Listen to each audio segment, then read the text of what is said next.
So about this woman, what I wanted to share with you is later on in life what happens to her. When she's a young woman, angels visit her, tell her that she's going to have a child. The first thought in her mind, I'm not married. What do you mean I'm going to have a child? لَمْ يَمْسَسْنِي بَشَرٌ. No man has ever touched me. What in the world do you mean I'm going to have a child? كَذَلِكِ قَالَهُ وَرَبُّكِ. That is how your master declared it. I'm sorry, we're just here to deliver the news. We're not here to negotiate whether this is going to happen or not. That decision has been made. You're having a baby. Now she's in shock. What am I going to do? She's going to turn back to Allah and hope that this will not happen to her. But it's going to happen. And I'll fast forward a little bit for you, just so you appreciate what happened to this woman. After she had the baby,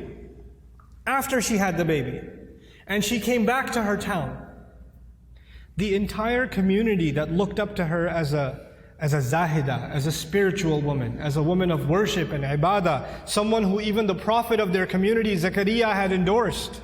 She grew up under the tutelage of Zakaria alayhi salam. All the masjid community is standing there. She's walking back with a baby, and they all start collectively, together, start humiliating her. How could you do this? What have you done? There are women in the Jum'ah today. No Muslim woman can ever imagine being in a situation where she's holding a baby and somebody's telling her that child is not legitimate. She cannot imagine that kind of humiliation. No Muslim. And none of us can imagine that kind of accusation for our sister, for our mother, for our daughter. We cannot imagine that pain. It's beyond us. For the Muslim, our dignity is greater to us than our life. The sense of dignity Allah has given us is more valuable to us than even our life. And she knows that when she goes back with this baby, that's what they're going to say. It's one thing that they might be saying it behind her back. They're saying it in public, in front of her. In front of her. Now I want to take you back to how she dealt with this problem. Because no amount of dua she made is going to change what Allah has decided. Allah has decided that she has to face this. She has to stand in front of this. And what does she do?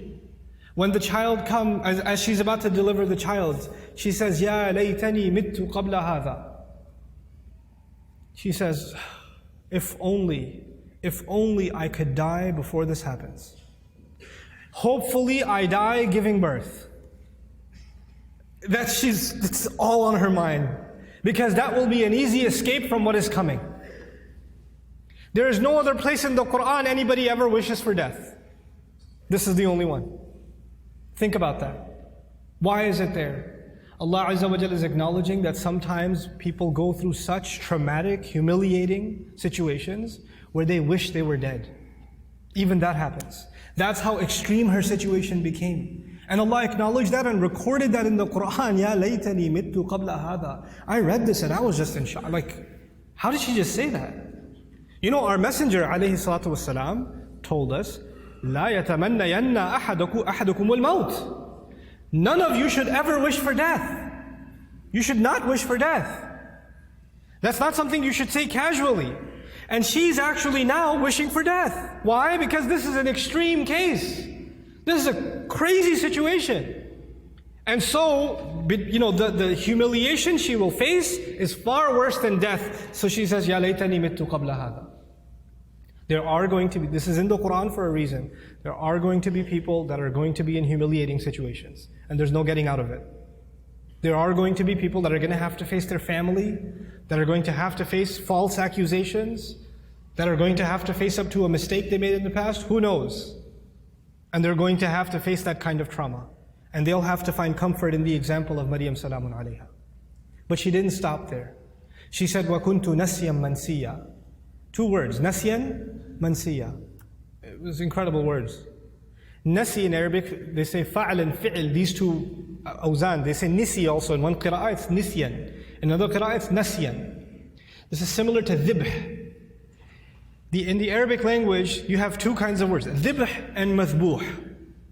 Nasi and mansi. The first of these words is actually used, I wrote this down for you, وَلَا يُقَالُ لِلْكَبْشِ ذِبْحٍ إِلَّا إِذَا أُعِدَّ لِلذِّبْحِ. For an animal, for a goat or a ram, you don't call it dhibh until it's ready to be slaughtered. It hasn't been slaughtered yet. Once it is slaughtered, it's called dhabih. It's called madhbuh. Not before. Before it's called dhibh. She uses two words. Common translations say, I wish I was dead, I wish I was forgotten. That's what the translation says. But there are two words of being forgotten. One of those words, nasyan, actually means I wish, even though, because she's away from the masjid, right? She's not back home. I hope nobody ever misses me. They don't even ask the question, where did Maryam go? I wish I could be invisible, forgotten from people's memories right now, and nobody even has the thought of me. This is nasi. Nobody even thinks I existed. There are people that go through the kind of depression and anxiety where they don't come out of home. They don't leave home. They don't pick up phone calls. They don't answer text messages. They get anxious being around people.